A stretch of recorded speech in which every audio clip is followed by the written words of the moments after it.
어머니! 아버지 돌아가신 지 얼마나 됐다고 이러십니까? 끝내 참지 못하고 소리를 내질렀던 그날, 어머니는 아무 말 없이 정장 소매만 꽉 움켜쥐고 계셨습니다. 평생 화장품 냄새 한 번 풍기지 않던 분이 그날은 유난히 낯선 향을 남기고 있었고 제 눈을 피한 채 황급히 봉투를 감추셨습니다. 그 봉투 안에 제 인생을 송두리째 뒤흔들 진실이 들어 있었을 줄은 분노에 눈이 멀어 있던 저는 상상조차 하지 못했습니다. 이바구 시작 전에 구독과 좋아요 부탁드리며 끝까지 함께 해주세요. 모든 의심의 시작은 정확히 한 달 전 아버지의 첫 제사 때부터였습니다. 아버지가 가신 지 꼬박 1년. 향냄새가 채 가시지도 않은 집안에는 정막만이 감돌았습니다. 어머니는 제사상을 치우면서도 내내 눈물바람이셨습니다. 마른 북어포처럼 바싹 야윈 어머니의 등을 보며 저는 맹세했습니다. 평생 고생만 시킨 아버지 목까지 내가 어머니를 업고 살아야겠다. 그런데 그 맹세가 무색해지는 데는 보름도 걸리지 않았습니다. 그날은 제가 평소보다 일찍 퇴근한 날이었습니다. 현관문을 여는데 익숙한 된장찌개 냄새 대신 묘하게 달큰하고 낯선 향기가 코를 찔렀습니다. 저렴한 분 냄새 혹은 싸구려 향수 냄새였습니다. 어머니, 저 왔어요. 안방 문을 열려던 저는 그 자리에서 굳어버리고 말았습니다. 경대 앞에 앉은 어머니, 평생 몸빼 바지나 늘어진 티셔츠만 입던 분이 난생 처음 보는 고운 옥색 정장을 입고 거울을 보고 계셨습니다. 입술에는 붉은 루즈가 어색하게 발라져 있었습니다. 심장이 덜컥 내려앉는 기분이었습니다. 아들이 온 줄도 모르고 거울 속 자신을 보며 수줍게 웃는 어머니의 얼굴. 그것은 자식을 위해 희생하던 어머니의 얼굴이 아니었습니다. 사랑에 빠진 여자의 얼굴이었습니다. 엄마. 제 인기척에 어머니는 소스라치게 놀라며 급히 루즈를 손등으로 닦아내셨습니다. 마치 죄를 짓다 들킨 사람처럼 당황한 기색이 역력했습니다. 아, 아들 왔냐? 밥은? 밥 먹어야지. 그 옷, 뭐예요? 어디 가시게요? 아니다. 그냥 동네 친구가 입어보라고 줘서 얼른 갈아입으마. 어머니는 허둥지둥 옷장을 열어 정장을 깊숙이 밀어 넣으셨습니다. 하지만 저는 보았습니다. 옷장 구석, 신문지로 꼼꼼히 싸둔 빳빳한 쇼핑백을요. 친구에게 받은 헌옷이 아니었습니다. 어머니가 직접 사온 새 옷이 분명했습니다. 그날 밤 저는 잠을 이룰 수 없었습니다. 아버지 사진을 보며 혼자 소주잔을 기울였습니다. 설마 아니겠지. 외로우셔서 그러시겠지. 꽃구경이라도 가고 싶으신 거겠지. 애써 마음을 눌렀지만 의심이라는 놈은 한번 싹을 틔우니 걷잡을 수 없이 자라났습니다. 며칠 뒤 새벽이었습니다. 목이 말라 거실로 나왔다가 베란다 쪽에서 들려오는 소곤거리는 소리에 발걸음을 멈췄습니다. 어머니였습니다. 불 꺼진 베란다 구석에 쪼그리고 앉아 누군가와 통화를 하고 계셨습니다. 그래, 안다. 나도 마음이 급하다. 수화기 너머의 목소리는 들리지 않았지만 어머니의 목소리는 평소 저와 대화할 때와는 전혀 달랐습니다. 물기 어린 듯 애절하면서도 어딘가 들뜬 목소리. 돈은 내가 어떻게든 해볼 테니까 걱정 말아라. 돈? 제 귀를 의심했습니다. 평생 콩나물값 100원도 아끼시던 분이 누구에게 돈을 해준다는 말입니까? 그리고 이어진 결정적인 한마디가 제 가슴에 비수를 꽂았습니다. 우리 애한텐 절대 비밀로 해줘야 한다. 알았지? 걔 알면 난리 난다. 심장이 터질 듯이 뛰었습니다. 손에 든 물컵이 달달 떨렸습니다. 우리의 바로 저를 말하는 것이었습니다. 저한테 숨겨야 할 비밀이라면 답은 하나밖에 없지 않습니까? 남자가 생긴 겁니다. 그것도 돈을 요구하는 남자가. 아버지가 평생 피땀 흘려 남겨주신 집과 쥐꼬리만한 유산, 그것을 노리는 제비 같은 놈일지도 모른다는 생각이 머릿속을 지배했습니다. 방으로 돌아와 이불을 뒤집었었지만 배신감에 치가 떨려 숨조차 제대로 쉴 수 없었습니다. 아버지 영정 사진이 어둠 속에서 저를 보고 있는 것만 같아 죄스러움에 가슴을 쳤습니다. 어머니, 어떻게 이러실 수 있습니까? 아버지가 눈도 못 감고 구천을 떠돌고 계실 텐데. 그날 이후 집안 공기는 살얼음판처럼 변했습니다. 저는 말수가 줄었고 어머니는 제 눈치를 보며 밖으로 도는 시간이 늘어났습니다. 어머니가 외출할 때마다 저는 핑계를 대고 집에 전화를 걸어보거나 베란다에서 어머니가 사라지는 방향을 하염없이 지켜봤습니다. 그리고 오늘 아침이었습니다.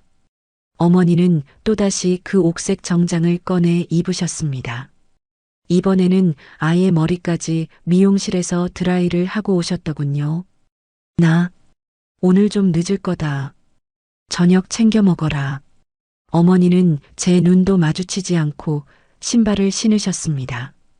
그 손에는 평소 시장 갈 때 들던 장바구니가 아니라 장롱 깊숙한 곳에 있던 가죽 핸드백이 들려 있었습니다. 핸드백 틈으로 삐져나온 두툼한 흰 봉투가 제 눈에 들어왔습니다. 직감했습니다. 저게 바로 그 돈이구나. 어디 가시는데요?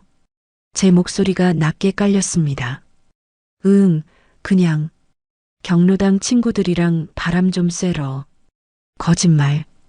경로당 가는데 누가 저렇게 차려입고 돈 봉투를 챙깁니까?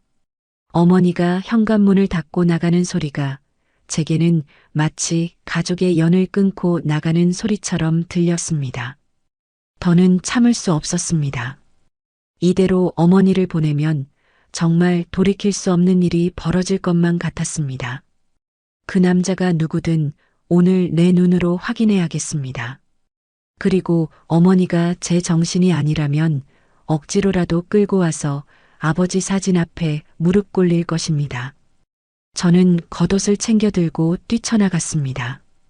엘리베이터가 내려가는 숫자가 야속할 만큼 느리게 느껴졌습니다.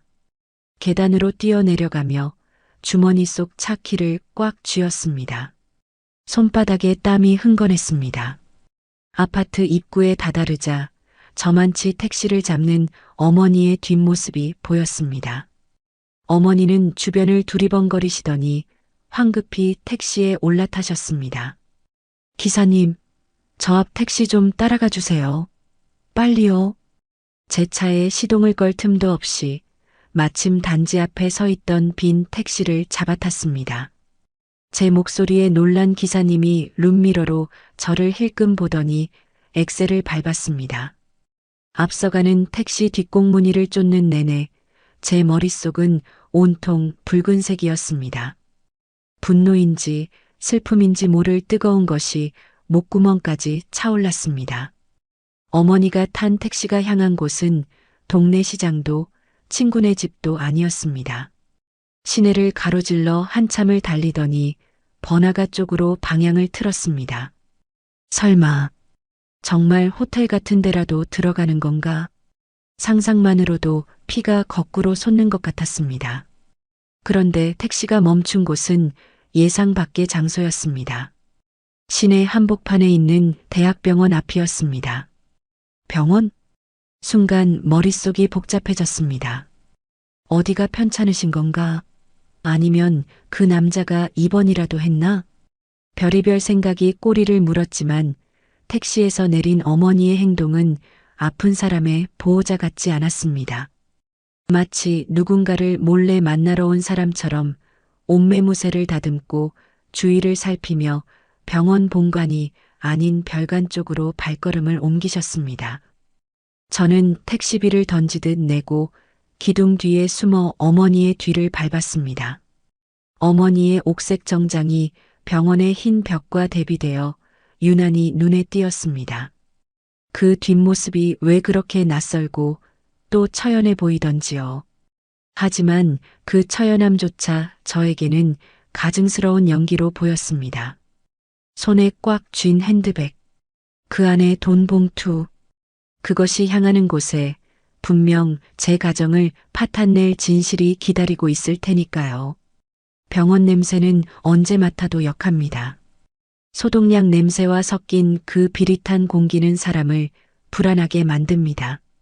하지만 그날 제 코를 찌른 것은 소독약 냄새가 아니었습니다. 그것은 내 어머니에게서 풍기는 지독한 배신의 냄새였습니다. 회전문이 돌고 어머니의 옥색 정장 자락이 병원 로비의 인파 속으로 섞여 들어갔습니다. 저도 덩달아 몸을 숨기며 회전문을 밀고 들어갔습니다. 심장이 귓가에서 쿵쿵거리는 소리가 너무 커서 지나가는 간호사들이 제 소리를 들을까 겁이 날 정도였습니다. 대체 여기가 어디라고 온 거야? 종합병원 로비는 시장통처럼 북적였습니다. 접수 대기 번호를 기다리는 사람들, 휠체어를 미는 보호자들, 링거대를 끌고 다니는 환자들. 그 수많은 사람들 사이에서 어머니는 마치 다른 세상 사람처럼 보였습니다. 허름한 몸빼 바지에 헝클어진 머리로 아버지를 간병하던 그 옛날의 어머니가 아니었습니다. 꼿꼿하게 허리를 펴고 핸드백을 소중하게 쥐고 누군가를 찾듯 두리번거리는 저 여자는 제가 모르는 낯선 여자였습니다. 어머니는 엘리베이터 쪽으로 향했습니다. 사람들이 우르르 몰려타는 통에 저도 하마터면 놓칠 뻔했습니다.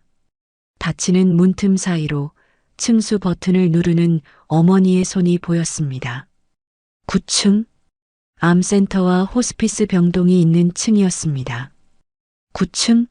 설마 그놈이 암이라도 걸린 건가? 순간 머릿속에서 퍼즐이 맞춰지는 것 같아 소름이 돋았습니다. 돈이 필요하다고 했었죠. 우리 애한테는 비밀로 해달라고 했었죠. 그래요. 그 남자가 아픈 겁니다. 죽을 병에 걸린 내연남을 살리겠다고 아버지가 남긴 돈을 싸들고 온 겁니다. 그 생각이 들자 다리에 힘이 풀리기는커녕 오히려 뻣뻣하게 굳어버렸습니다. 저는 엘리베이터를 기다릴 수 없어 비상계단으로 뛰었습니다. 한 층, 두 층, 계단을 오를 때마다 숨이 턱 끝까지 차올랐지만 멈출 수 없었습니다. 오히려 이 숨가쁨이 저를 더 독하게 만들었습니다. 계단을 오르며 저는 3년 전 아버지의 마지막 모습을 떠올렸습니다. 아버지가 폐암 말기 판정을 받았을 때 어머니가 하셨던 말이 생생합니다. 여보, 우리 형편의 대학병원은 무리예요. 그냥 동네 큰 병원으로 가요. 돈이 무서워서 병원비가 무서워서 벌벌 떨던 분이었습니다. 아버지는 그 말에 힘없이 고개를 끄덕이셨고 결국 제대로 된 치료 한번 못 받아보고 요양병원에서 쓸쓸히 눈을 감으셨습니다. 그런데 지금 당신의 남편을 그렇게 보낸 사람이 얼굴도 모르는 다른 사내를 위해서는 저렇게 곱게 차려입고 대학병원을 제 집처럼 드나든다는 말입니까? 9층에 도착했을 때 저는 땀범벅이 되어 있었습니다. 비상구 문을 아주 조금 손가락 하나 들어갈 만큼만 열고 복도를 살폈습니다. 긴 복도 끝 휴게실 소파에 어머니가 앉아 계셨습니다. 아직 그놈은 오지 않은 모양이었습니다. 어머니는 초조한지 다리를 계속 떨고 계셨습니다. 그러다 핸드백에서 손거울을 꺼내 이리저리 얼굴을 비춰보시더군요. 앞머리를 넘겼다 내렸다. 옷매무새를 다듬었다가 그 모습이 어찌나 정성스러운지 보고 있는 제 속이 문드러지는 것 같았습니다. 아버지가 살아계실 때 단 한 번이라도 저렇게 예쁘게 꾸미고 데이트라도 하셨더라면 제가 이렇게 억울하지는 않을 겁니다. 그때였습니다. 어머니가 핸드백을 열어 그 두툼한 흰 봉투를 꺼냈습니다. 봉투 입구를 살짝 벌려 안을 확인하시는데 언뜻 봐도 꽤 많은 현찰과 낡은 통장이 보였습니다. 아버지가 평생 공사판을 전전하며 모은 돈. 제가 장가갈 때 보태주겠다고 당신 입에 들어가는 밥알도 아껴가며 모은 그 돈일 겁니다. 엄마, 제발 이러지 마. 지금이라도 그냥 집으로 돌아가. 저는 마음속으로 수없이 빌었습니다. 지금이라도 어머니가 마음을 돌려 엘리베이터를 탄다면 저는 모른 척 해드릴 수도 있었습니다. 오늘의 외출은 없던 일로 하고 다시 예전의 그 억척스럽고 착한 어머니로 돌아와만 준다면. 하지만 제 바람은 산산조각이 났습니다. 엘리베이터가 띵하고 도착하는 소리가 들렸고 문이 열리자 어머니가 벌떡 자리에서 일어났습니다. 어머니의 얼굴에 화색이 돌았습니다. 마치 10년 만에 만난 정인이라도 보는 듯 눈가에 물기마저 어리는 것 같았습니다. 엘리베이터에서 내린 사람은 중년의 남성이었습니다. 멀끔한 양복 차림에 중절모까지 쓴 모습이 꽤나 점잖은 신사처럼 보였습니다. 하지만 제 눈에는 그저 늙은 제비 아니면 사기꾼으로밖에 보이지 않았습니다. 왔어요? 어머니가 그 남자에게 다가가 고개를 숙였습니다. 그 공손한 태도, 그리고 그 남자가 어머니의 어깨를 툭툭 치며 위로하듯 건네는 손길. 그것은 하루 이틀 알고 지낸 사이가 아니라는 증거였습니다. 제가 모르는 시간 동안 두 사람은 얼마나 많은 미래를 즐겼을까요? 아버지가 병상에 누워 계실 때도, 아니면 아버지가 돌아가시자마자 남자가 주위를 두리번거리더니 어머니를 데리고 복도 구석, 사람들의 눈이 잘 닿지 않는 비상구 쪽으로 이끌었습니다. 바로 제가 숨어 있는 그 비상구 쪽으로 말입니다. 저는 황급히 위층으로 이어지는 계단참으로 몸을 숨겼습니다. 철문 하나를 사이에 두고 어머니와 그 남자의 목소리가 들려왔습니다. 봉투를 다시 가져오셨습니까? 남자의 목소리는 낮고 묵직했습니다. 제 예상이 맞았습니다. 첫 마디부터 돈 이야기라니. 네, 여기요. 어머니의 떨리는 목소리. 그리고 부스럭거리는 봉투 소리. 그 소리가 제 고막을 찢는 것 같았습니다. 피가 거꾸로 솟는다는 말이 무슨 뜻인지 저는 그 순간 뼈저리게 느꼈습니다. 제 손은 이미 차가운 철제 난간을 부서져라 움켜쥐고 있었습니다. 이성이 끊어지는 소리가 귓가에 윙윙거렸습니다. 더 이상은 참을 수 없었습니다. 저 돈이 넘어가면 끝입니다.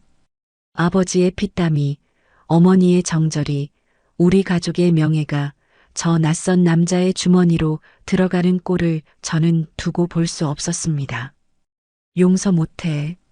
절대로 용서 못해. 저는 숨을 크게 들이마셨습니다. 그리고 닫혀있던 비상구 문을 있는 힘껏 발로 걷어찼습니다. 쾅! 육중한 철문이 벽에 부딪히며 천둥 같은 소리를 냈습니다. 복도 구석에서 은밀한 거래를 하던 두 사람의 시선이 동시에 저에게 꽂혔습니다.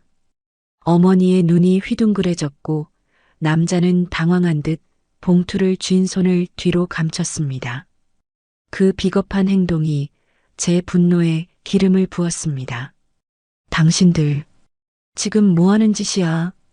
짐승의 울음 같은 제 목소리가 병원 복도를 찢어 놓았습니다. 지나가던 사람들의 발걸음이 일제히 멈췄고 웅성거리는 소리가 환청처럼 귓전을 때렸습니다. 하지만 제 눈에는 오직 두 사람만 보였습니다. 사색이 된 어머니와 봉투를 뒤로 감추며 당황한 기색이 역력한 그 중년 남자. 아, 아들아. 내가 여길 어떻게 해. 어머니는 귀신이라도 본 사람처럼 파랗게 질려 한 걸음 뒷걸음질을 쳤습니다.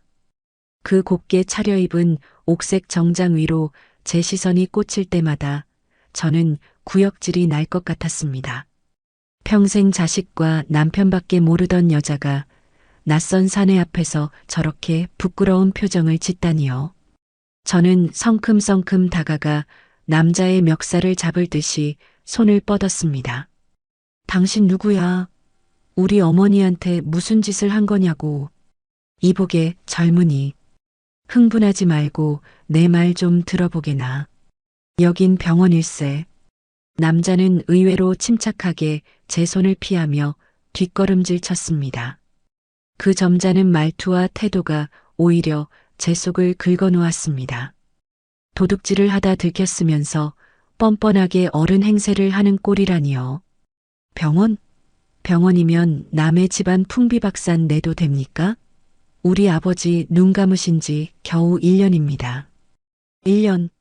당신 우리 어머니한테서 대체 무슨 돈을 뜯어내는 거야?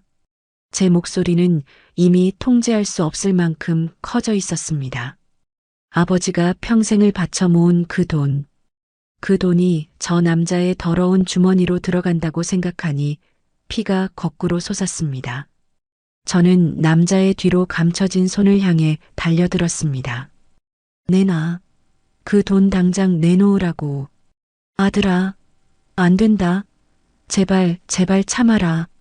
그때 어머니가 제 허리춤을 결사적으로 끌어안았습니다. 평소엔 제 팔뚝 하나 제대로 못 밀어내던 마른 몸 어디서 그런 힘이 났는지 어머니는 저를 필사적으로 막아섰습니다. 그 모습이 저를 더 미치게 만들었습니다. 비키세요. 엄마가 어떻게 나한테 이럴 수 있어?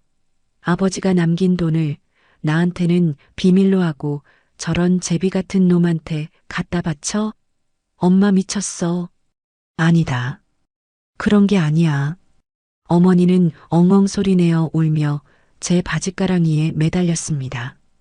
경비원들이 멀리서 무전기를 들고 뛰어오는 모습이 보였습니다. 하지만 멈출 수 없었습니다. 여기서 물러서면 저는 영원히 바보 천치로 살게 될 것 같았습니다. 이거 나요. 저는 어머니의 손을 거칠게 뿌리쳤습니다.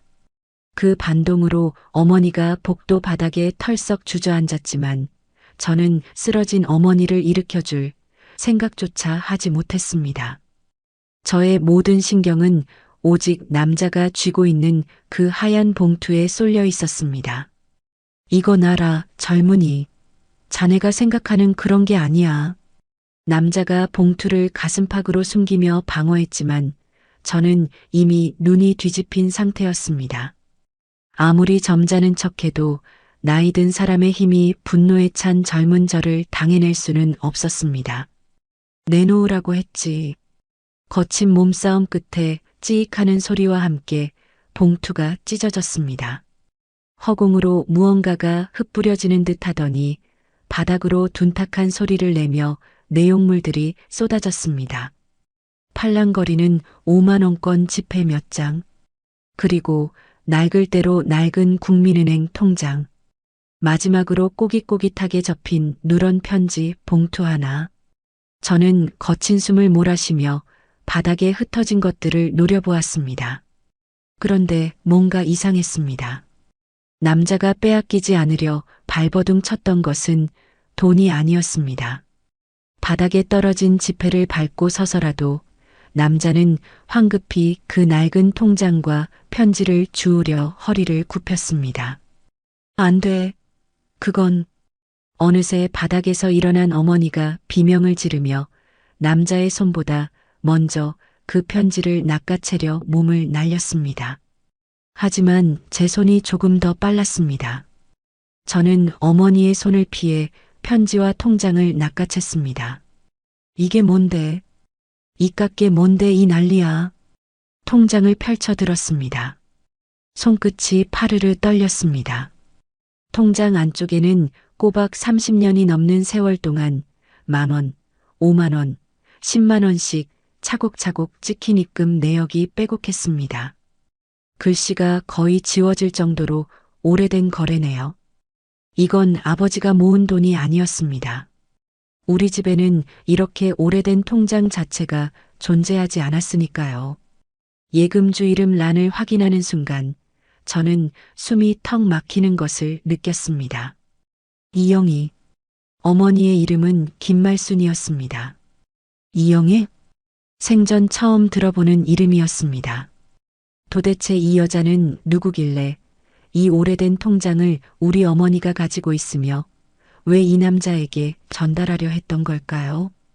혼란스러운 머리를 부여잡고 저는 덜덜 떨리는 손으로 편지 봉투를 뜯었습니다. 어머니가 아들아, 제발. 그거 보면 안 돼. 하고 통곡하며 제 바짓가랑이를 잡고 늘어졌습니다. 놓으세요. 당장 놓으라고. 어머니의 절규가 병원 복도를 메웠지만 저는 편지를 펼쳐들었습니다. 맞춤법도 다 틀리고 손이 떨린 듯 삐뚤빼뚤하게 꾹꾹 눌러 쓴 글씨였습니다. 내 아들, 장가갈 때 정장이라도 한 벌 해주고 싶었는데 눈앞이 번쩍 아득해졌습니다. 내 아들, 장가갈 때 저는 이미 3년 전에 결혼을 한 몸이었습니다. 그리고 우리 집의 외아들은 저 하나뿐이었습니다. 그런데 이 편지의 주인공은 누구를 향해 아들이라고 부르고 있는 겁니까? 저는 눈을 부릅뜨고 다음 문장을 읽어내렸습니다. 말순 언니, 염치 없지만 우리의 얼굴 한 번만 보게 해주오. 죽기 전에 꼭 한 번만. 말순 언니. 그것은 제 어머니의 이름이었습니다. 그리고 우리의. 그 순간 거친 숨을 고르며 서 있던 중년 남자가 무겁게 입을 열었습니다. 아까의 당황한 기색은 사라지고 무언가를 단단히 체념한 듯한 슬프고도 단호한 눈빛이었습니다. 자네가 오해할 만하네. 남자의 한마디가 병원의 소란스러움을 일순간 정지시키는 것 같았습니다. 그의 목소리는 너무나 고요해서 오히려 폭풍 전야처럼 두려웠습니다. 저 안에 자네를 낳아주신 분이 있네. 남자의 손끝이 가리키는 곳. 방금 전 남자가 열고 나온 903호 병실 문. 그 굳게 닫힌 문틈 사이로 옅은 기침소리가 새어나오고 있었습니다. 무슨 말도 안 되는 소리를. 내 목소리는 형편없이 떨리고 있었습니다. 내 앞에는 옥색 정장을 입고 바닥에 엎드려 짐승처럼 우는 엄마가 있고 그 옆에는 처음 보는 점잖은 남자가 서 있습니다. 엄마, 저 남자가 지금 무슨 헛소리를 하는 거야? 나는 바닥에 주저앉은 어머니의 어깨를 미친 듯이 흔들었습니다. 제발 아니라고, 저놈이 돈을 뜯어내려고 수작을 부리는 거라고 말해주기를 바랐습니다. 하지만 어머니는 내 눈을 피한 채 그저 두 손으로 얼굴을 감싸쥐고 오열할 뿐이었습니다. 내가 미안하다 아들아. 다 내 죄다. 그 한마디에 억지로 버티고 있던 내 세상의 기둥 하나가 우지끈 부러져 내렸습니다. 자네 어머니를 탓하지 말게. 남자가 무거운 한숨을 내쉬며 바닥에 떨어진 편지와 통장을 주워들었습니다. 그의 손끝은 아주 미세하게 떨리고 있었습니다. 나는 저 안에 누워있는 사람의 오랍이 되는 사람일세. 자네한테는 외삼촌이 되는 셈이지. 외삼촌? 평생 친척 하나 없이 아버지와 어머니 그리고 나. 세 식구가 세상의 전부인 줄 알고 살아온 내게 갑자기 외삼촌이라니요. 저기 903호. 영희가 자네를 낳은 사람일세.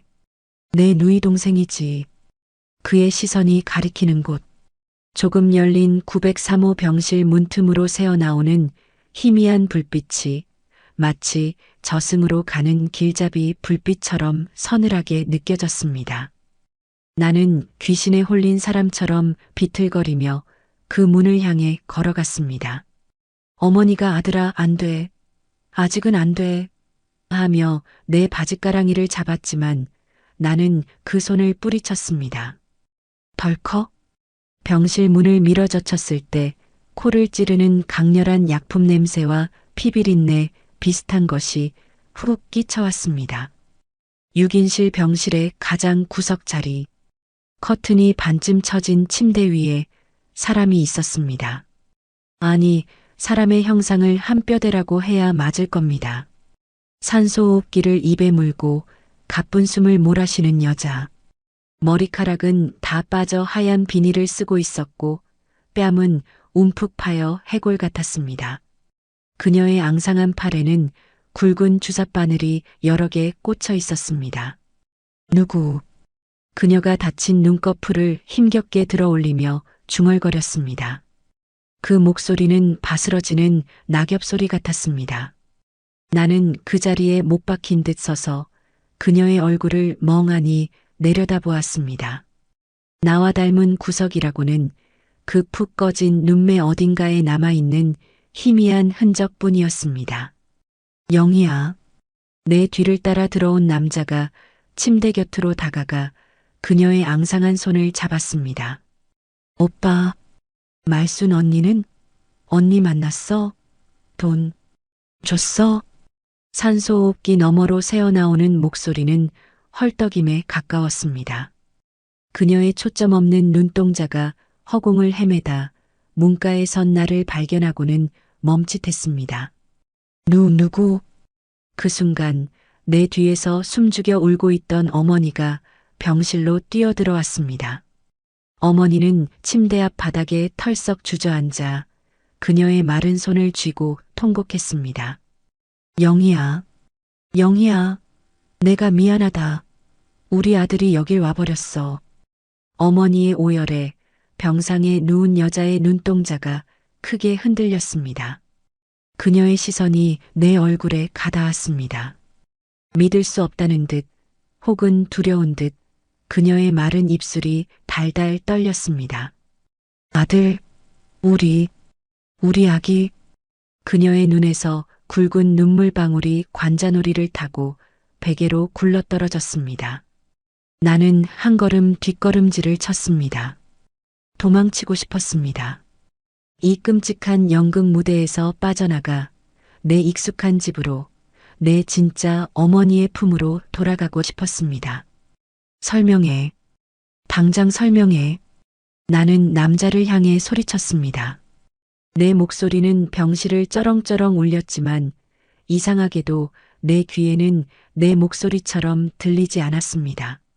남자는 침대 옆 보호자용간이 의자에 털썩 주저앉았습니다. 그의 얼굴에는 깊은 회한과 피로가 짙게 깔려 있었습니다. 30년 전 일일세. 남자가 천천히 입을 열었습니다. 영희는, 내 누이는 그 당시 식모살이를 하던 19살 어린애였지. 철도 모르던 애가 그 집 도련님한테 겁탈을 당하고 아이를 가졌어. 쫓겨나다시피 길거리로 나앉은 동생을. 무능한 나는 거두지 못했네. 남자의 눈시울이 붉어졌습니다. 나는 숨을 죽인 채 내 존재의 기원이 되는 그 끔찍한 이야기를 듣고 있었습니다. 달동네 단칸방에서 굶어 죽기 직전에 영희를 걷어준 사람이 바로 자네 어머니 김말순 씨였네. 내 시선이 바닥에 엎드린 어머니를 향했습니다. 어머니는 여전히 고개를 들지 못한 채 어깨를 들썩이고 있었습니다. 말순 씨 부부는 아이가 없었지. 영희가 뱃속에 자네를 품고 있을 때 말순 씨가 제 입에 들어갈 밥을 덜어 먹이며 영희를 돌봤어. 그리고 자네가 태어나던 날, 남자가 목이 메는 듯 말을 멈추고 마른 침을 삼켰습니다. 미혼모 딱지를 달고는 자네를 도저히 호적에 올릴 수도 키울 수도 없었지. 영희가 아이를 안고 수면제를 털어 넣으려던 날 밤, 말순 씨가 아이를 빼앗아 품에 안았네. 내가 내 호적에 올려 내 자식으로 키울 테니 넌 홀가분하게 떠나라고 말이야. 머릿속이 하얗게 벼락을 맞은 것 같았습니다. 평생 나를 위해 손발이 부르트도록 일했던 어머니. 아버지가 죽고 난 뒤에도 내 끼니를 챙기던 그 억척스러운 여자가 나를 살리기 위해 남의 핏덩이를 거둔 사람이었다고요? 영희는 자네를 말순 씨에게 맡기고 식당 주방 공사장 한바집을 전전하며 평생을 혼자 살았네. 자식 버린 죄인이라며 단 한 번도 말순 씨 앞에 나서지 않았어. 그런데 남자가 바닥에서 주운 그 낡은 통장을 내밀었습니다. 석 달 전에 영희가 췌장암 말기 판정을 받았네. 의사가 남은 시간이 길어야 한 달이라고 하더군. 췌장암 말기. 그 단어가 내 심장을 후벼 팠습니다. 죽기 전에, 눈 감기 전에 자기 배 아파 낳은 자식 얼굴 한 번만, 멀리서라도 한 번만 보게 해달라고 영희가 나한테 처음으로 울면서 매달리더군. 그래서 내가 말순 씨를 찾아갔네. 나는 멍하니 그 낡은 통장을 받아들었습니다. 손끝에 닿은 서늘한 감촉이 소름 끼쳤습니다. 이 돈은 남자의 목소리가 갈라졌습니다. 영희가 평생 식당 바닥 닦아가며 모은 돈일세. 자네 장가갈 때 보태주려고 그 아픈 몸으로 병원 한 번 안 가고 모은 6천만 원. 그걸 말순 씨한테 전해주고 멀리서 자네 얼굴 한 번만 보게 해달라고 부탁하려던 참이었네. 통장 속에 적힌 5만 원, 10만 원의 흔적들. 그것은 그냥 숫자가 아니었습니다. 내 앞에 저 앙상한 여자가 평생을 바쳐 짜낸 피와 땀, 그리고 자식을 향한 지독한 그리움의 무게였습니다. 그리고 어머니, 내게 남자가 생겨 돈을 갖다 바친다고 오해했던 어머니는 친모의 마지막 소원을 들어주기 위해 나에게서 이 끔찍한 진실을 숨기기 위해 그렇게 노심초사했던 것입니다. 우리 애한테는 절대 비밀로 해줘야 한다. 알았지? 걔 알면 난리 난다. 베란다에서 엿들었던 어머니의 통화 내용이 머릿속에서 메아리 쳤습니다. 그것은 외도를 숨기려는 속삭임이 아니라 자식이 상처받을까 두려워 안절부절 못하는 어미의 처절한 호소였습니다. 내가 미행을 결심했던 그 곱게 차려입은 옥색 정장과 화장. 그것은 병든 친모 앞에서 내가 이렇게 아이를 잘 키웠으니 걱정 말고 가라고 보여주기 위한 길러준 어미의 가슴 시린 예의였습니다. 아, 내 입에서 짐승이 앓는 소리 같은 신음이 새어나왔습니다. 다리에 힘이 풀려 그 자리에 털썩 주저앉았습니다. 내가 무슨 짓을 한 거지? 평생 나를 거두어 키워준 양어머니를 의심하고 모욕했습니다. 그리고 죽어가는 친어머니 앞에서 그 핏빛 같은 돈 봉투를 바닥에 내동댕이 쳤습니다. 미안하다. 침대 위에서 힘겨운 목소리가 들렸습니다.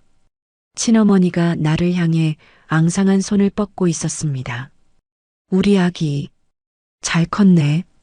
말순 언니가 훌륭하게 잘 키워줬네. 그녀의 눈에서 흐른 눈물이 베개를 흥건하게 적셨습니다. 나는 바닥에 주저앉은 채 그 뻗어온 손을 잡지도 내치지도 못한 채 덜덜 떨고만 있었습니다. 내 옆에서 어머니는 내 바짓단을 꽉 움켜쥔 채 차마 내 눈을 보지 못하고 통곡하고 있었습니다. 낳아준 어미의 가쁜 숨소리와 길러준 어미의 오열. 그 두 거대한 모정의 틈바구니에서 나는 속절없이 무너져 내리고 있었습니다. 나는 비상계단을 미친 듯이 뛰어내려와 병원 밖으로 도망쳤습니다. 찬바람이 뺨을 때렸지만 얼굴은 불덩이처럼 뜨거웠습니다. 머릿속은 거대한 벌집을 쑤셔놓은 듯 윙윙거렸습니다. 미안하다. 우리 아기, 잘 컸네.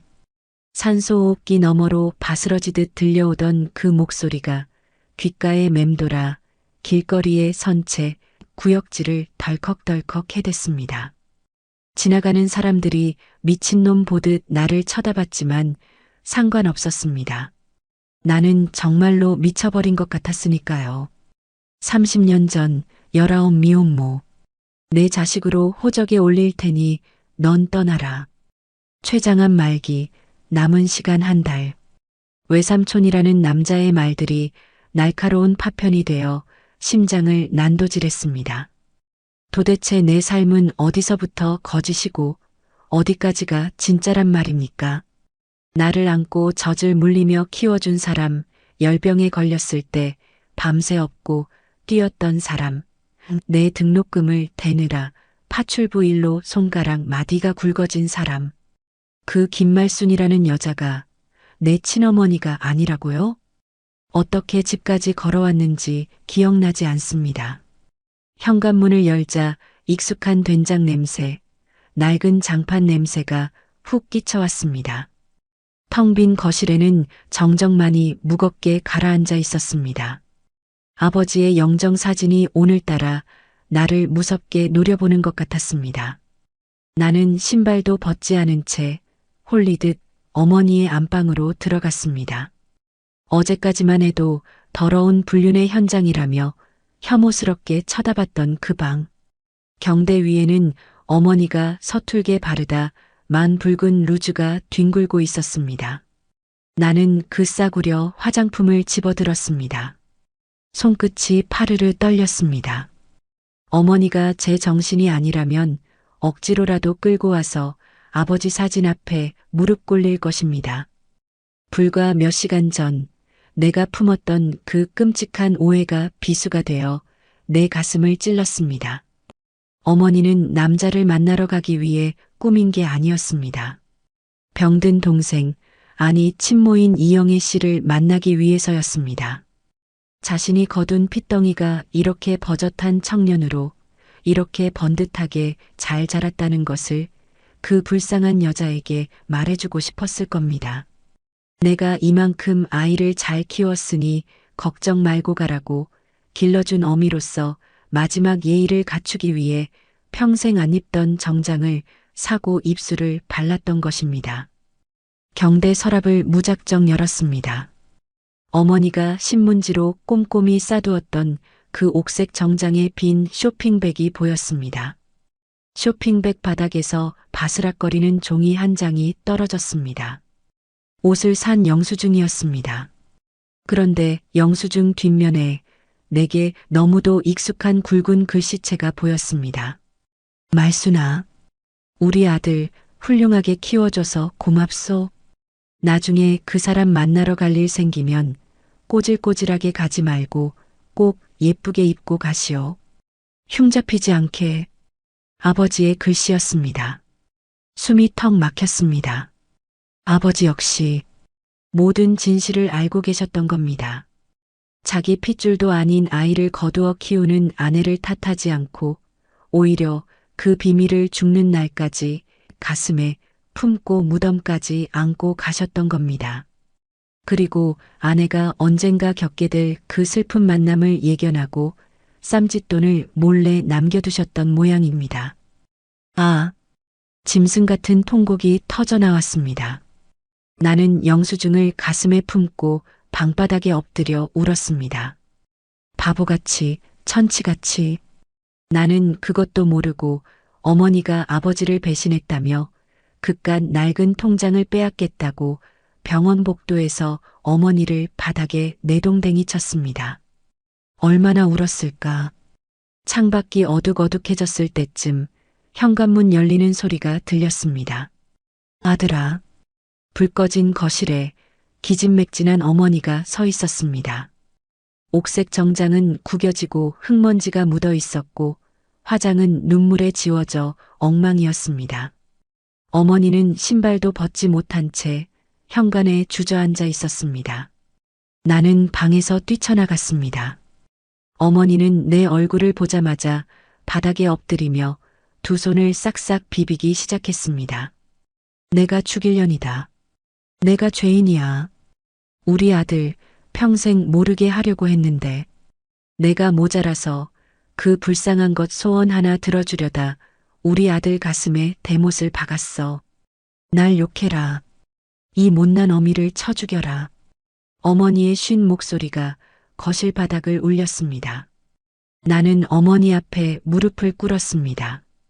그리고 그 거칠고 굵어진 두 손을 덥석 잡았습니다. 어머니, 엄마.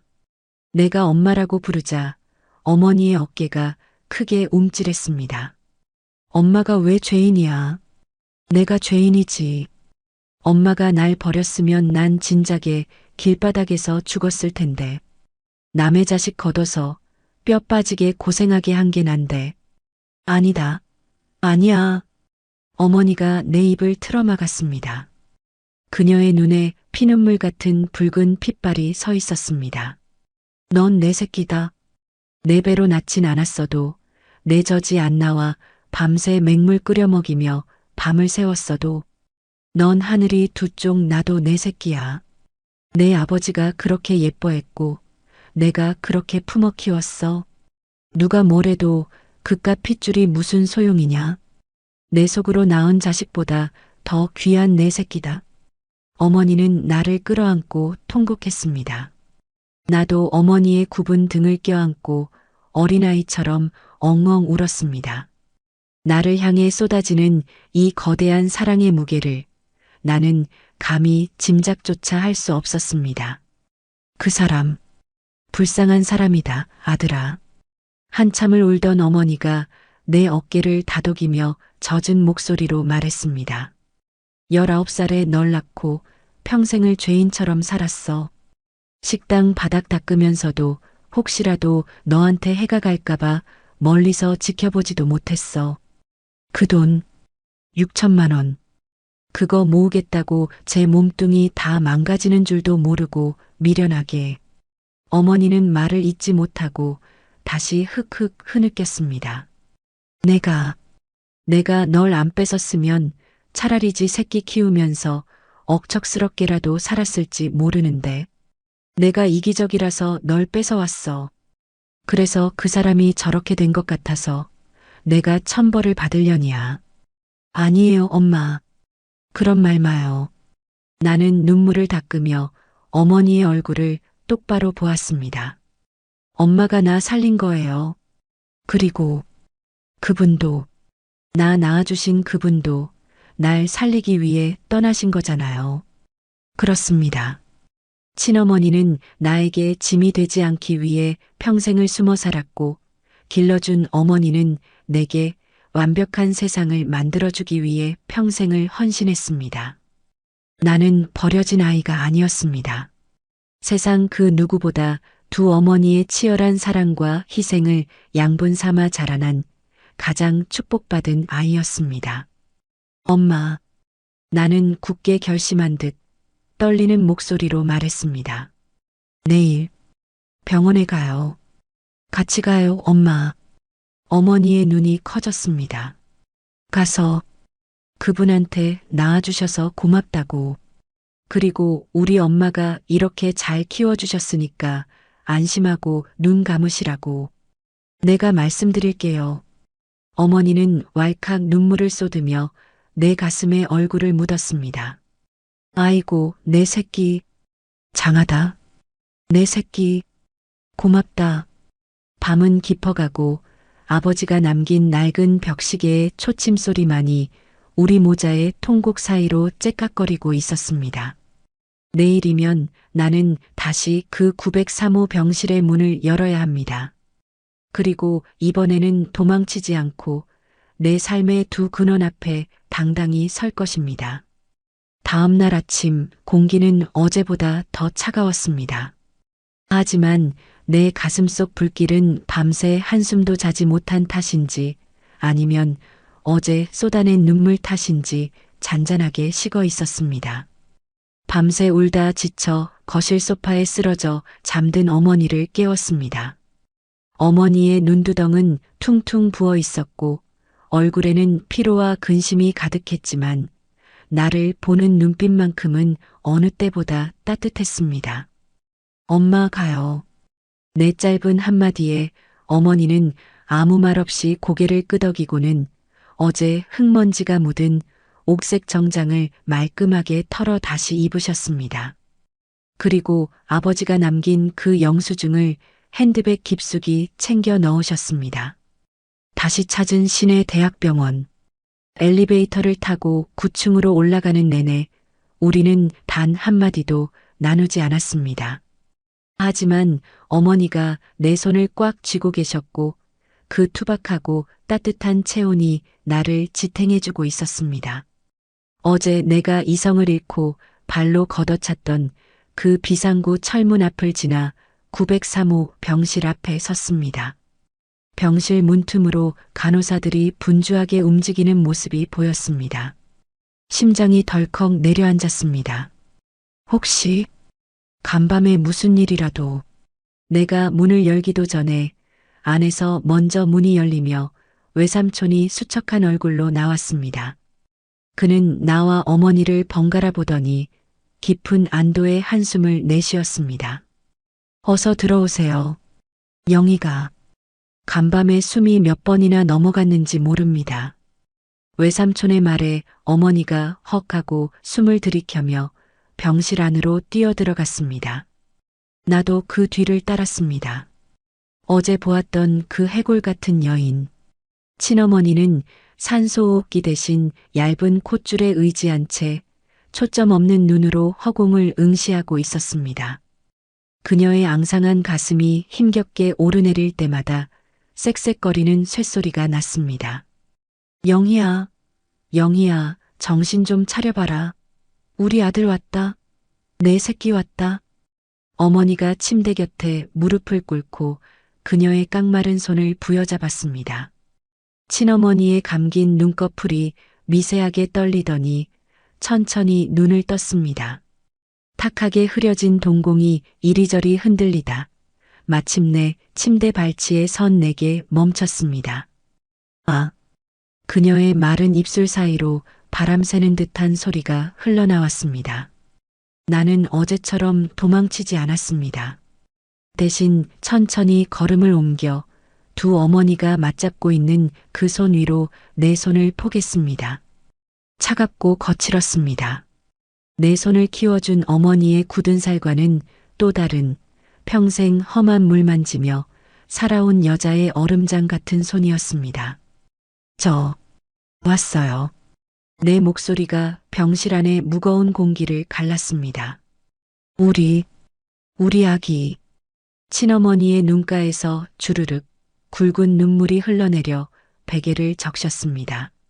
그녀는 남은 힘을 다해 내 손을 꽉 쥐려 했지만 그 악력은 갓난아이의 잼잼보다도 약했습니다.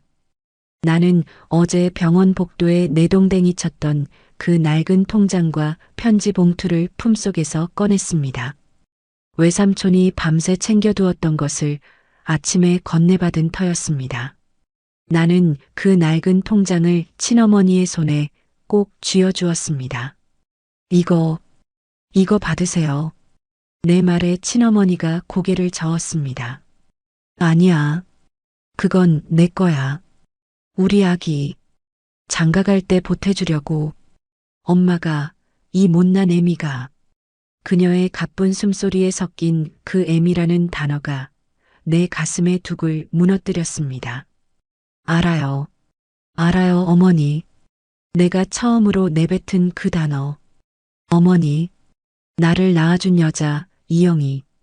그녀의 두 눈이 화들짝 커지더니 짐승의 앓는 소리 같은 오열을 터뜨렸습니다. 아이고, 아이고, 내 새끼. 하늘이시여, 이제 죽어도 여한이 없습니다. 그녀는 내 손에 쥐인 통장을 더듬더듬 매만졌습니다. 그 통장, 그냥 모은 거 아니다. 그녀의 목소리가 끊어질 듯 이어졌습니다. 외삼촌이 곁에서 조용히 거들었습니다. 영희가, 자네 유치원 들어갈 때, 초등학교 입학할 때, 중학교, 고등학교 졸업할 때, 멀리서 교문 밖에서 지켜보면서 그날 일당을 다 털어넣은 돈일세. 자네 생일날 자네가 상 받았다는 소문 들은 날. 그렇게 30년을 하루같이 모은 돈이야. 망치로 뒤통수를 얻어맞은 것 같았습니다. 나는 통장을 다시 펼쳐보았습니다. 1995년 3월 2일. 입금 5만 원. 초등학교 입학하던 날. 2001년 2월 14일. 입금 10만 원. 중학교 졸업식 날. 2006년 11월 16일. 입금 10만 원. 수능 치던 날. 숫자 옆에 흐릿하게 찍힌 날짜들. 그것은 그냥 돈이 아니었습니다. 자식을 버린 죄책감에 차마 나서지도 못하고 먼 발치에서 내 인생의 궤적을 훔쳐보며 남몰래 삼켜야 했던 어미의 피눈물이었습니다. 엄마, 엄마. 나는 친어머니의 마른 가슴에 얼굴을 묻고 짐승처럼 울부짖었습니다. 왜 그렇게 바보같이 살았어요? 한 번이라도 안아보지. 한 번이라도 손잡아보지. 그깟 호적이 뭐라고, 그깟 미혼모 딱지가 뭐라고 평생을 그렇게 식당 바닥에서 늙어갔어요. 내 절규의 친어머니는 뼈만 남은 손으로 내 머리를 쓰다듬었습니다. 그 손길은 깃털처럼 가벼웠지만 내 영혼의 가장 깊은 곳까지 닿는 듯 했습니다. 안 돼. 우리 아기 때 묻으면 안 돼. 훌륭한 말순 언니 밑에서 반듯하게 커야지. 그래야 우리 아기가 무시 안 당해. 그녀의 쇳소리 섞인 목소리에 곁에 있던 양모가 바닥에 엎드려 통곡했습니다. 영희야, 내가 죄인이다. 내가 식당 바닥에서 남의 밥그릇 닦을 때 나는 내 새끼 안고 따뜻한 밥 먹었어. 내가 천벌을 받으려니야. 차라리 나를 욕해라, 영희야. 양모의 절절한 참회에 친모는 힘겹게 고개를 저으며 양모의 손을 맞잡았습니다. 언니, 아니야. 언니가 내 생명의 은인이야. 우리 아기, 이렇게 장성한 사내로 키워줘서 정말 고마워. 두 어머니, 한 사람은 피를 나누어 준 죄로 평생을 숨어 살았고 다른 한 사람은 남의 피를 거둔 죄로 평생을 노심초사하며 희생했습니다. 이 좁고 서늘한 903호 병실 안에서 30년간 엉켜있던 두 여자의 지독한 운명의 매듭이 비로소 풀리고 있었습니다. 나는 고개를 들어 두 어머니의 손을 내 큰 손으로 겹쳐쥐었습니다. 두 분 다 제 어머니예요. 나를 낳아주신 어머니, 나를 길러주신 어머니. 내 말에 친어머니의 입가에 희미한 미소가 번졌습니다. 마치 평생 짊어졌던 무거운 십자가를 내려놓은 듯한 한없이 평온하고 아름다운 얼굴이었습니다. 이제 됐어. 그녀가 허공을 향해 조용히 중얼거렸습니다. 우리 아기 냄새 맡았고 손도 잡아봤고 어미 소리도 들었으니 이제 정말 가벼운 마음으로 갈 수 있겠어. 그 순간 친어머니의 눈이 스르르 감기며 호흡이 거칠어졌습니다. 심박수를 알리는 기계음이 불규칙하게 요동치기 시작했습니다. 영희야, 눈 떠봐, 영희야. 외삼촌이 기겁하며 의사를 부르러 뛰쳐나갔고 양모는 사색이 되어 친모의 몸을 흔들었습니다. 선생님, 의사 선생님. 외삼촌의 다급한 외침과 함께 의사와 간호사들이 우르르 몰려들어왔습니다. 그들은 기계 조작 버튼을 누르고 산소호흡기 압력을 조절하며 바쁘게 움직였습니다. 하지만 그들의 눈빛에는 이미 체념이 깃들어 있었습니다. 죽음의 그림자가 친어머니의 앙상한 몸 위로 짙게 드리워지고 있다는 것을 그 자리에 있는 모두가 직감하고 있었습니다. 영희야, 안 돼. 영희야, 눈 좀 떠봐. 우리 아들이 내 손 잡고 있잖아. 어머니는 의사들에게 떠밀려 뒤로 물러나면서도 친어머니를 향해 처절하게 손을 뻗었습니다. 나는 의사들의 틈바구니 속에서 굳어버린 듯 서 있었습니다. 차갑게 식어가는 친어머니의 손.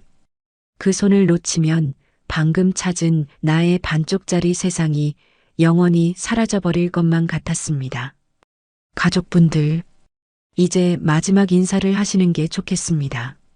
담당 의사의 낮고 무거운 목소리가 떨어졌습니다. 그 순간 병실 안의 시간이 멈춘 것 같았습니다. 오직 기계음만이 그녀의 남은 시간을 초 단위로 깎아내고 있었습니다. 나는 떨리는 무릎을 애써 펴고 친어머니의 침상 곁으로 바짝 다가갔습니다. 그녀의 눈은 반쯤 감겨 있었고 호흡은 잦아들고 있었습니다. 더 이상 내 목소리가 들리지 않을지도 모른다는 두려움이 엄습했습니다. 안 돼. 이대로 보낼 순 없어. 나는 주머니 속에서 어제 병원 복도에서 찢어졌던 그 낡은 편지 봉투를 꺼냈습니다. 어제는 제대로 읽어보지도 못하고 분노에 차 바닥에 던져버렸던 그녀의 일생이 담긴 그 편지. 어머니. 나는 친어머니의 귀 가까이에 입을 댔습니다. 내 목소리가 떨려 제대로 나오지 않았지만 억지로 침을 삼키며 목청을 다듬었습니다. 어머니가 쓰신 이 편지, 제가 지금 읽어드릴게요. 들리시죠? 어머니 목소리 대신 제가 제 목소리로 읽을게요. 친어머니의 감긴 눈꺼풀이 미세하게 파르르 떨렸습니다. 듣고 계신 겁니다. 나는 조심스럽게 세상에서 가장 귀한 보물을 다루듯 편지지를 펼쳤습니다. 눈물이 시야를 가려 글씨가 번져 보였지만 나는 한자 한자 또박또박 소리 내어 읽기 시작했습니다. 내 아들, 장가갈 때 정장이라도 한 벌 해주고 싶었는데 어미가 못나서 평생 식당 바닥이나 닦다 보니 줄 게 이것밖에 없구나. 내 목소리가 병실의 정적을 갈랐습니다. 양어머니는 두 손으로 입을 틀어막은 채 오열했고 외삼촌은 창밖으로 고개를 돌렸습니다. 말순 언니, 염치 없지만 우리의 얼굴 한 번만 보게 해주오. 죽기 전에 꼭 한 번만 내 새끼가 어떻게 컸는지 그 잘생긴 얼굴 한 번만 눈에 담고 갈 수 있게 해주오. 편지지를 쥔 내 손이 격하게 떨렸습니다. 삐뚤빼뚤한 글씨체, 배우지 못한 여자의 서툰 맞춤법. 하지만 그 투박한 글자들 사이에는 30년 동안 꾹꾹 눌러 참았던 피 맺힌 그리움이 활화산처럼 끓어오르고 있었습니다. 나는 목이 메어 잠시 숨을 고른 뒤 다음 문장을 이어갔습니다. 아들아, 넌 모르겠지만 어미는 널 매일 보고 살았다. 내가 말순 언니 손잡고 초등학교 입학하던 날 노란 우산 쓰고 가던 내 뒷모습, 중학교 교복 입고 늠름하게 걸어가던 모습. 어미는 그 식당 뒷골목에서 다 지켜봤어. 널 품에 안아보지 못한 건 내 평생의 한이지만 내가 그 훌륭한 언니 밑에서 구김살 없이 커준 것만으로도 난 매일매일 하늘에 감사했다. 눈물이 후두둑 떨어져 편지지 위로 번졌습니다. 아, 어머니. 어머니는 늘 제 곁에 계셨군요. 내가 넘어져 무릎이 깨졌을 때, 내가 상장을 받아들고 활짝 웃었을 때, 그 모든 순간 보이지 않는 곳에서 숨죽여 울고 웃으며 내 삶의 궤적을 쫓고 계셨군요. 그리고 마지막 문장. 그 문장에 내 심장이 덜컥 내려앉았습니다. 그리고 형부, 우리 아들 사진 몰래 가져다 주셔서 고맙습니다. 이 사진, 내 부적처럼 평생 가슴에 품고 다녔소. 형부, 바로 우리 아버지였습니다. 나는 편지 봉투 안쪽을 황급히 뒤집어 보았습니다. 봉투 안에서 작고 낡은 흑백 사진 한 장이 툭 떨어졌습니다. 내 100일 사진이었습니다. 그리고 뒷면에는 내 돌사진, 유치원 재롱잔치 사진. 아버지가 몰래 이 친어머니에게 내 커가는 모습을 전해주고 계셨던 겁니다. 길러준 아내의 헌신을 지켜주면서도 핏덩이를 포기해야 했던 한 여자의 끊어질 듯한 숨통을 그 사진 몇 장으로 이어주고 계셨던 겁니다.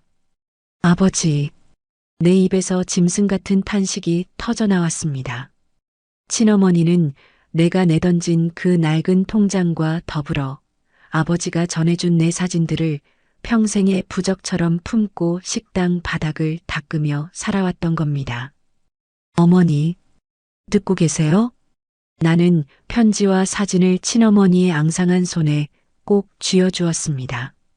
그리고 그녀의 얼굴에 내 볼을 비볐습니다.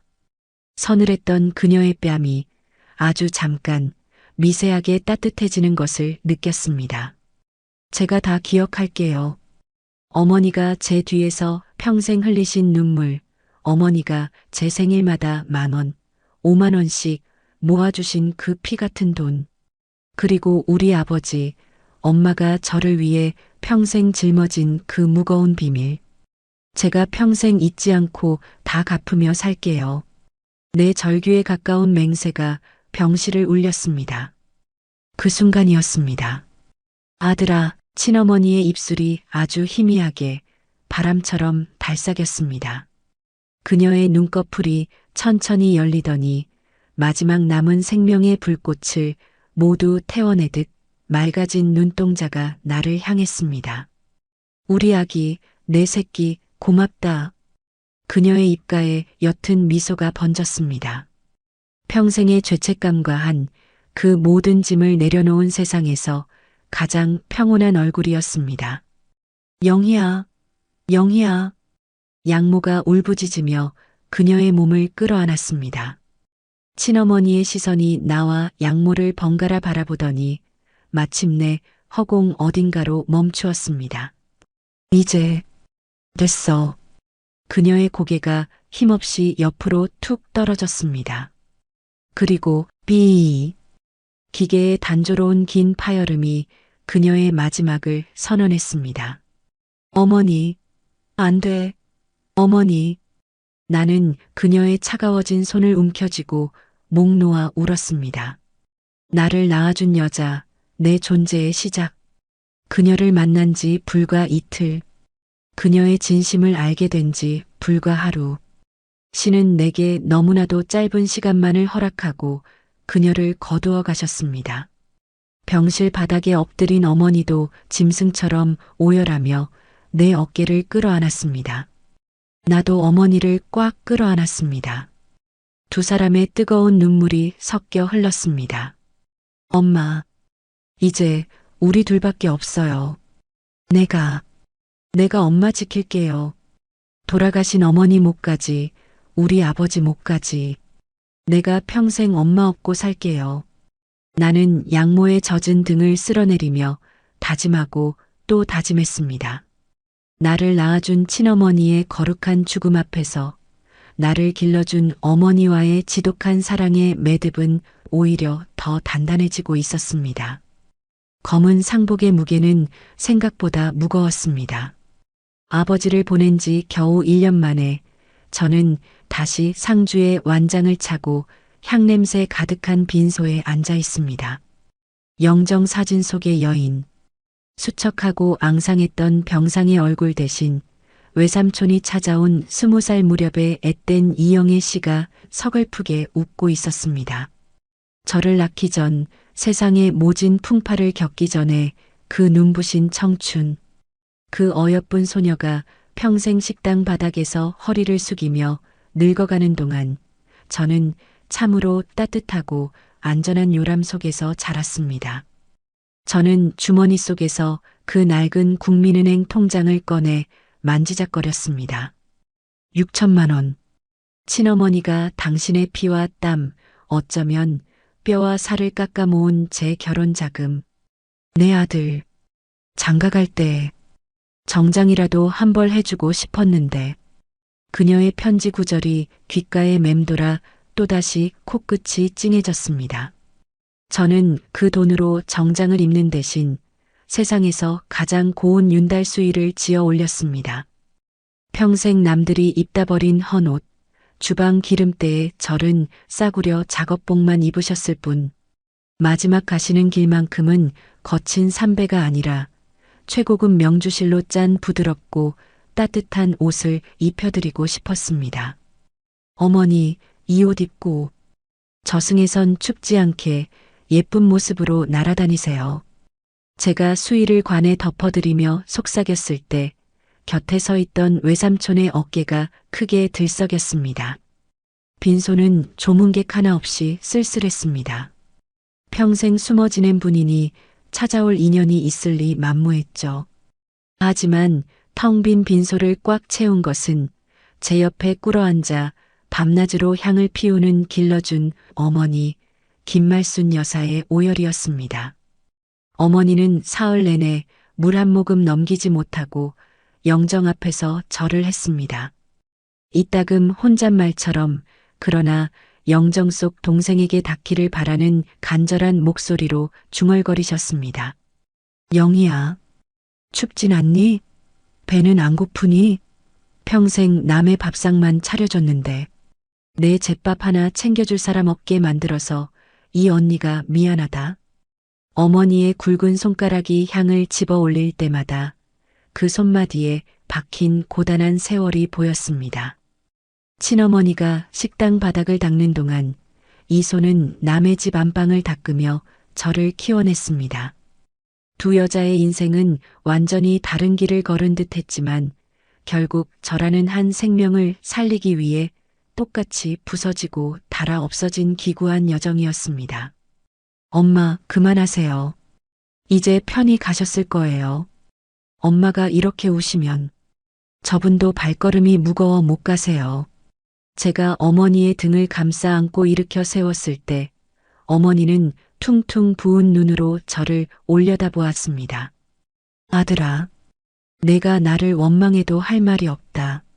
내가 널 안 뺏었으면 차라리 둘이 지지고 볶고라도 살지 않았을까? 내가 욕심을 부려서. 무슨 소리예요, 엄마? 저는 어머니의 두 손을 꽉 쥐었습니다. 어머니의 손은 제 손보다 거칠었지만 그 어떤 비단보다 따뜻했습니다. 엄마가 제 세상을 만들어주셨잖아요. 그리고 저분도 저를 버린 게 아니라 엄마한테 저를 맡기고 평생 지켜주신 거예요. 두 분 다 저한테는 은인이고 구원이에요. 그러니까 엄마 제발 자책하지 마세요. 그게 저분을 가장 슬프게 하는 일이에요. 제 말에 어머니는 제 가슴팍에 얼굴을 묻고 소리 없이 흐느꼈습니다. 저는 어머니의 등을 쓰다듬으며 영정 사진 속의 친어머니를 바라보았습니다. 사진 속 그녀가 맞아. 내 말이 맞아라고 속삭이며 웃어주는 것 같았습니다. 납골당에 유골함을 안치하던 날, 하늘은 눈이 시리도록 푸르고 맑았습니다. 작은 유리암 안에는 유골함과 함께 낡은 통장, 그리고 아버지가 몰래 전해주셨다던 제 어릴 적 사진들이 나란히 놓였습니다. 그리고 어머니가 손수 적어 넣은 작은 쪽지 하나가 곁들여졌습니다. 내 동생 영희야, 우리 아들, 내가 하늘나라 가는 날까지 눈물 안 흘리게 잘 거둘게. 거기서 형부 만나면 내가 고맙다고 했다고 전해다오. 유리문이 닫히고 우리는 그 앞에 서서 오래도록 고개를 숙였습니다. 외삼촌은 제 어깨를 두어 번 툭툭 두드려주고는 붉어진 눈시울로 뒤돌아섰습니다. 자네는 정말 축복받은 사람일세. 두 어미의 목숨 같은 사랑을 받았으니 그의 뒷모습이 멀어지는 것을 보며 저는 마음속 깊이 다짐했습니다. 내 남은 인생은 이 거대한 두 사랑의 빚을 갚아나가는 여정이 될 것이라고. 시간은 흘러 다시 평범한 일상이 찾아왔습니다. 하지만 제 세상은 그날 이후로 완전히 달라졌습니다. 퇴근 후 현관문을 열 때면 더 이상 의심의 눈초리로 어머니의 옷차림을 살피지 않습니다. 대신 굽은 등으로 주방에서 찌개를 끓이시는 어머니의 뒷모습을 볼 때마다 가슴이 저릿해져 뒤에서 몰래 안아드리곤 합니다. 아이고 깜짝이야. 징그럽게 왜 이래. 다 큰 놈이. 왜요? 우리 엄마 내가 안아보겠다는데. 어머니는 겉으로는 타박하시면서도 얼굴에는 화사한 웃음꽃이 핍니다. 어머니의 방 화장대 위에는 더 이상 서툴게 바르던 붉은 루즈가 없습니다. 하지만 저는 가끔 퇴근길에 백화점에 들러 가장 좋은 영양크림을 사서 어머니 화장대 위에 슬쩍 올려놓습니다. 평생 저를 키우느라 거칠어진 그 피부를 이제는 제가 지켜드려야 하니까요. 가끔 밤에 잠이 오지 않을 때면 저는 지갑 속에 넣어둔 친어머니의 낡은 편지 조각을 꺼내봅니다. 분노에 눈이 멀어 어머니를 의심하고 아버지의 유산을 빼돌린다고 착각했던 그 어리석었던 시간. 만약 제가 그때 병원 복도에서 조금만 늦게 이성을 찾았더라면 어땠을까요? 끝까지 편지를 읽지 않고 죽어가는 친어머니의 손을 뿌리쳤더라면 저는 평생을 용서받지 못한 죄인으로 살아야 했을 겁니다. 어머니가 그토록 제게 숨기고 싶어 했던 그 서툰 비밀이 사실은 저라는 세상을 지키기 위한 가장 지독하고 눈물겨운 사랑이었다는 것을 저는 그 낡은 통장을 부여잡고 짐승처럼 울고 나서야 비로소 깨달았습니다. 요즘 들어 부쩍 밤바람이 찹니다. 오늘 밤에는 왠지 저를 낳아주신 분의 수줍은 얼굴과 저를 길러주신 분의 환한 웃음이 나란히 꿈에 찾아올 것만 같습니다. 그곳에서는 두 분이 아무런 죄책감 없이 서로 손을 맞잡고 따뜻한 아랫목에 마주 앉아 계시기를. 그리고 당신들이 목숨 걸고 지켜낸 이 아들이 얼마나 두 분을 사랑하고 그리워하는지 바람결에라도 전해지기를 간절히 바라봅니다. 남겨진 국화 한 송이처럼 시들어버릴 뻔했던 제 마음은 두 어머니가 뿌려준 그 거대한 사랑 덕분에 다시 뿌리를 내렸습니다. 저는 오늘 하루도 두 분의 목까지 헛되지 않게 살아내려 합니다. 오늘의 이바구는 여기까지입니다. 끝까지 함께 해주셔서 감사드리며 구독과 좋아요 눌러주시면 놀라운 인생 사연들을 누구보다 먼저 무료로 만나보실 수 있습니다.